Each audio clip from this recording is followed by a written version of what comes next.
What is up, guys? We are finally back with another video. Yes, I do know it has been a while since I did upload over here. I've been having a lot of computer troubles.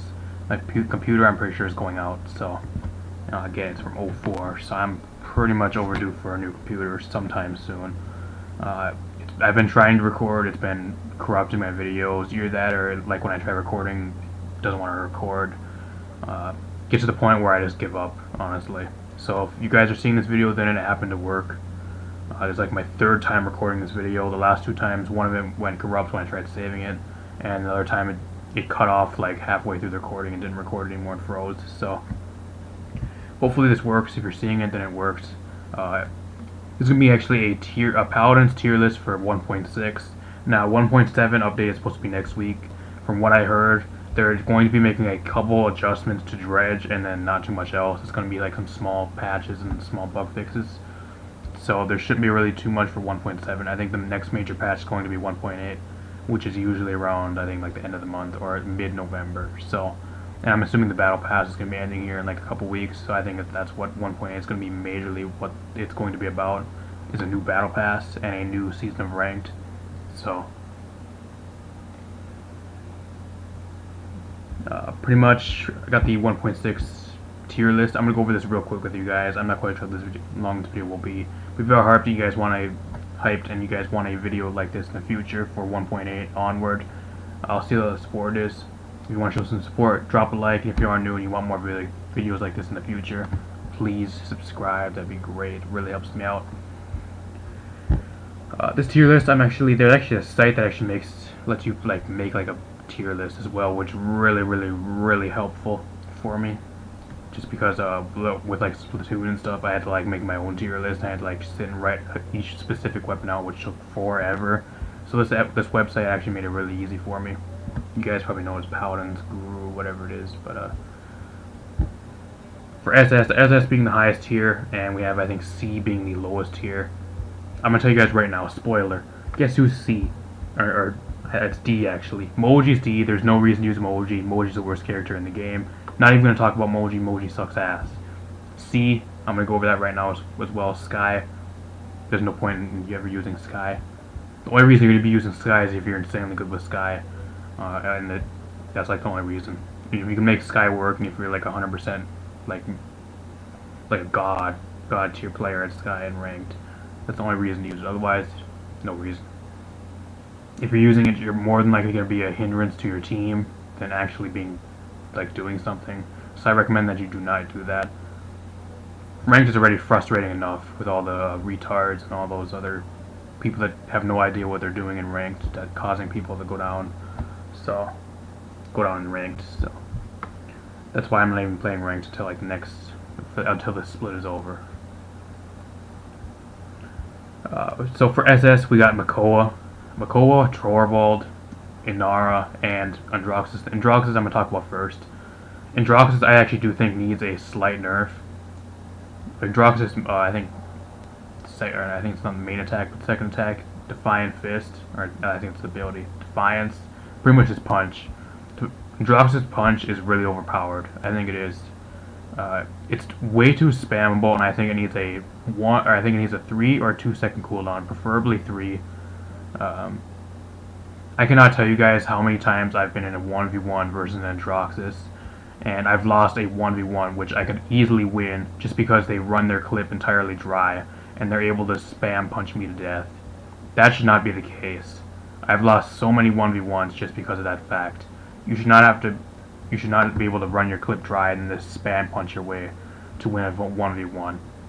It's really overpowered.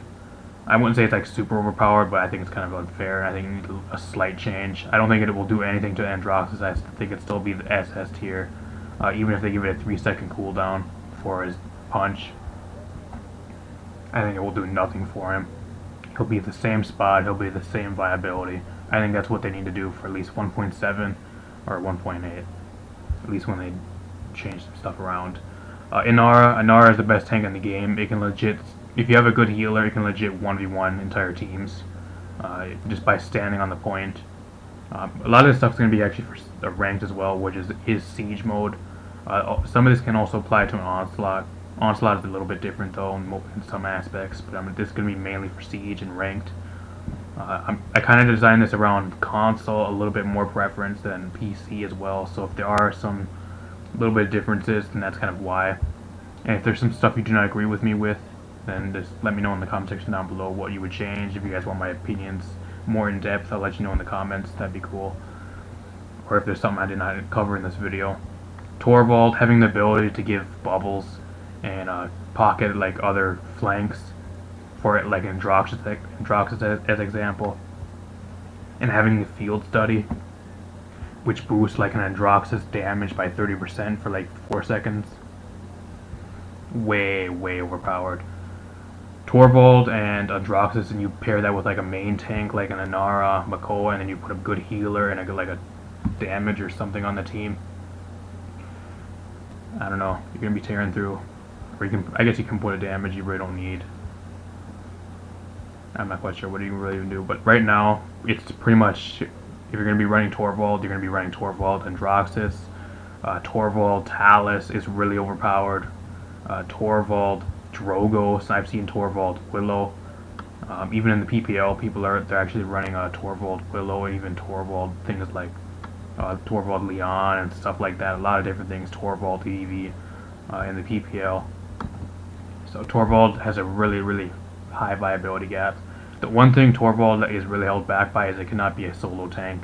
If you're going to be using Torvald, you need to have a main tank such as like a Makoa or any other main tank on the team just to stay on the point, because you're going to be following your flank around and giving them bubbles and helping them out with 1v1s, so destroying your opponent's team. Makoa, again, probably one of the best front lines in the game. Just has such a presence about it. You can hook people with the anchor. Ancient Rage, probably one of the best specials in the game for a frontline champion. Just has so much pressure on the point. Not really going to talk about Makoa that much, just because I really don't play Makoa much. But I do play Androxus a lot. I'm actually level almost 45 Androxus now, so going for that gold revolver looks really good. We have S+. We have Drogos, again, probably the best damage champion in the game. Arguably even the best damage champion in the game. Just able to put out so much damage. Combustible's great. Very self-explanatory why it's here. Khan has a really bully presence about him, to where you can like bully your opponent off the point.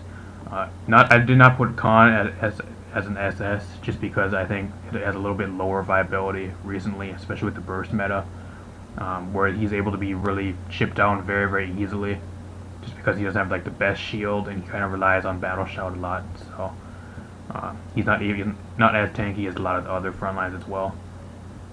Cassie, a really solid damage. Meldamba, probably one of the best healers in the game.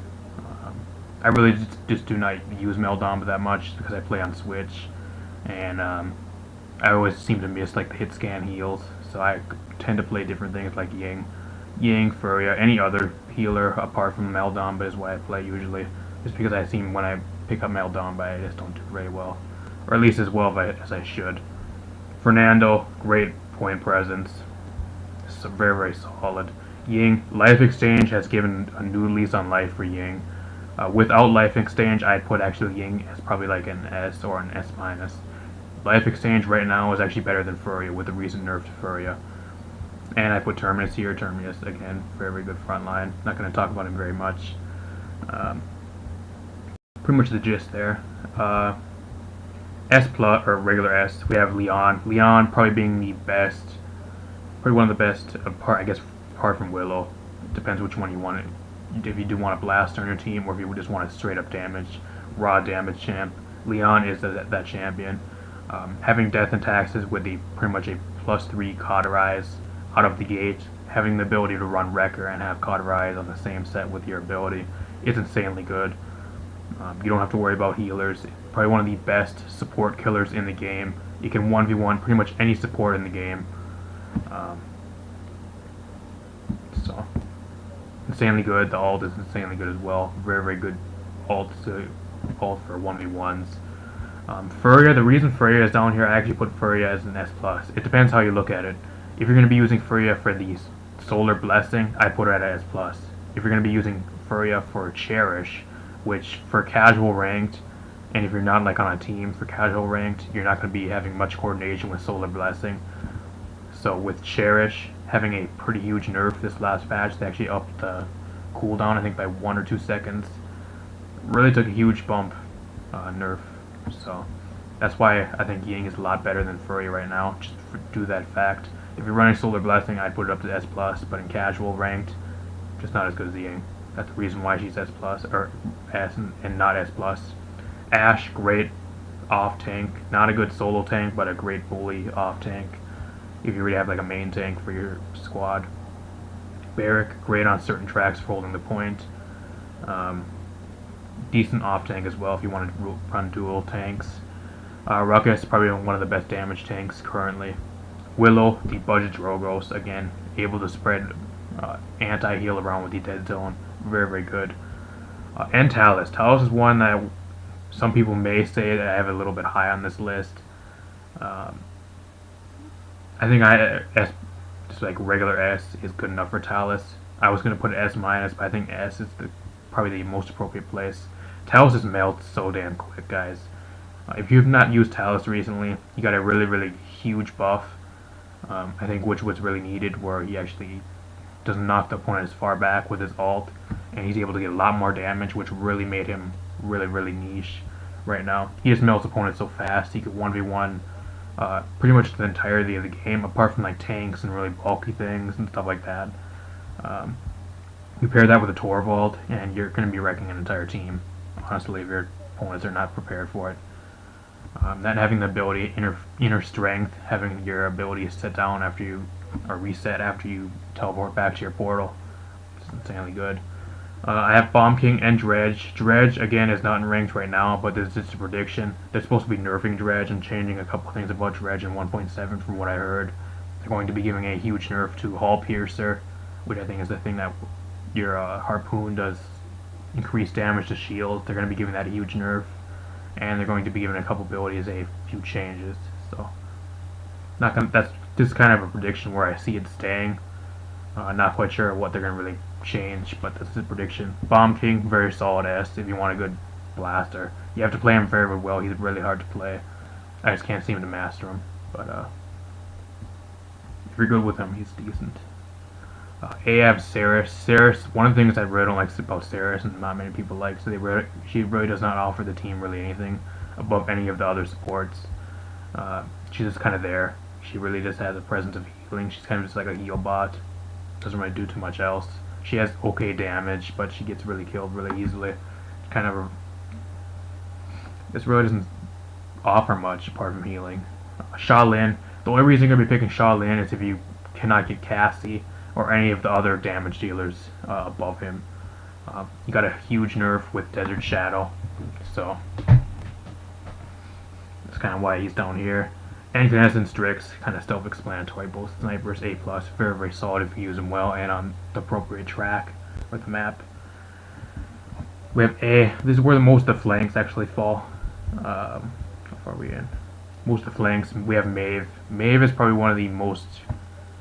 I just feel really bad for Maeve, honestly. I think Maeve has so much potential in ranked, and it could possibly be even S- and S if they did not nerf the absolute shit out of her these last couple patches.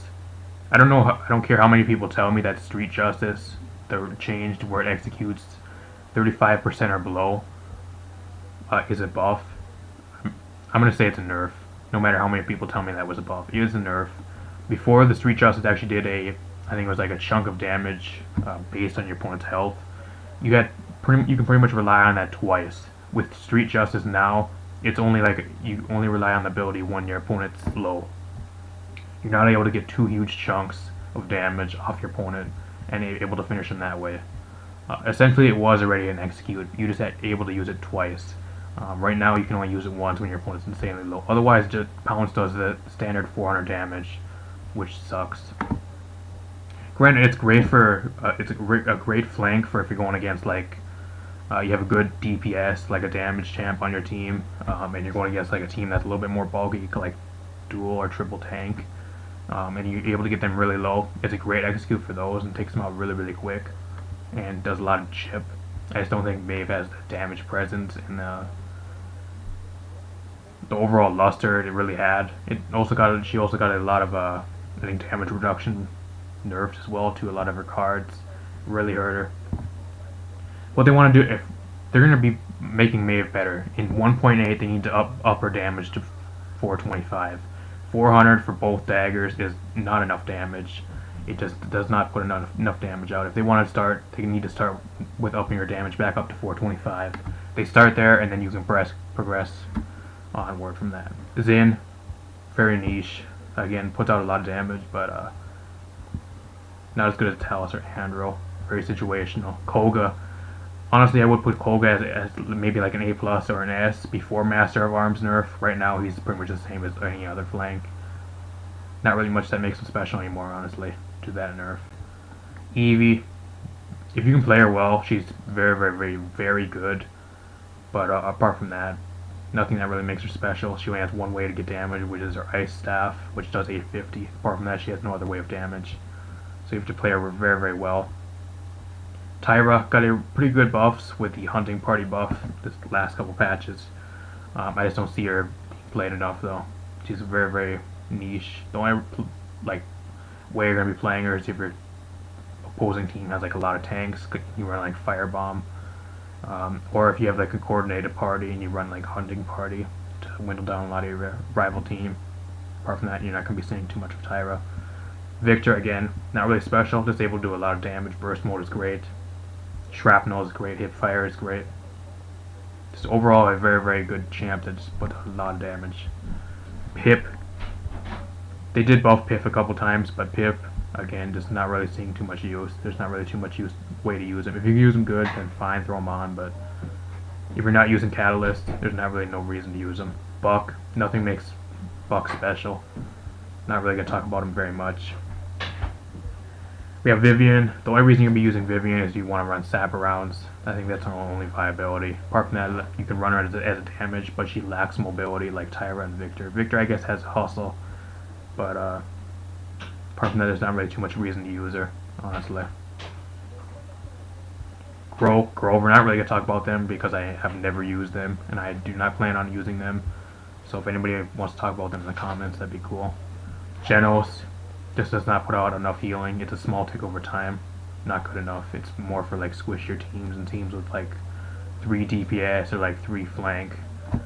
Stuff like that. And you run like 1 front line possibly or something like that or something. Lex, nothing makes him special. There's really no reason to use him above everything else.